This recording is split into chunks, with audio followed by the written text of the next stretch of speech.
In the early 20th century, the U.S. had already implemented and removed a few central banking systems, which were maneuvered into place by ruthless banking interests. At this time, the dominant families in the banking and business world were the Rockefellers, the Morgans, the Warburgs, the Rothschilds. And in the early 1900s, they sought to push, once again, legislation to create another central bank. However, they knew the government and public were very weary of such an institution. So they needed to create an incident to affect public opinion. So, J.P. Morgan, publicly considered a financial luminary at the time, exploited his mass influence by reportedly creating rumors that prominent banks in New York were insolvent or bankrupt. Morgan knew this would trigger mass hysteria and a systemic crisis.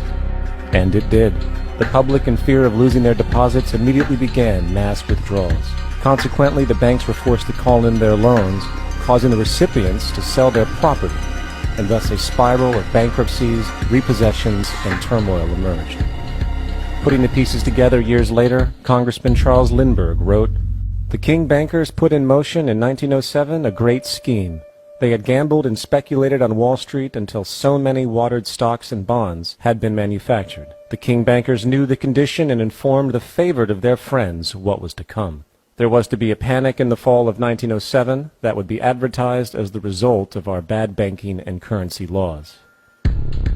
The panic of 1907 led to a congressional investigation headed by Senator Nelson Aldrich, who had intimate ties to the financial powers and later became part of the Rockefeller family through marriage.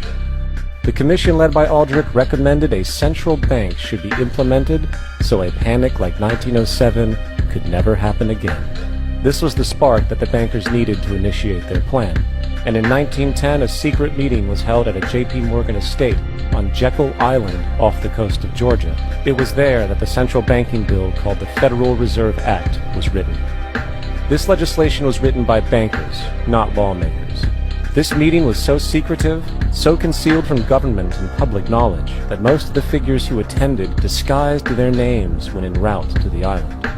After this bill was constructed, it was then handed over to their political frontman, Senator Nelson Aldrich, to push through Congress. And in 1913, with heavy political sponsorship by the bankers, Woodrow Wilson became president, having already agreed to sign the Federal Reserve Act in exchange for campaign support. And a few days before Christmas, when much of Congress was at home with their families, the Federal Reserve Act was voted in, and Wilson in turn made it law.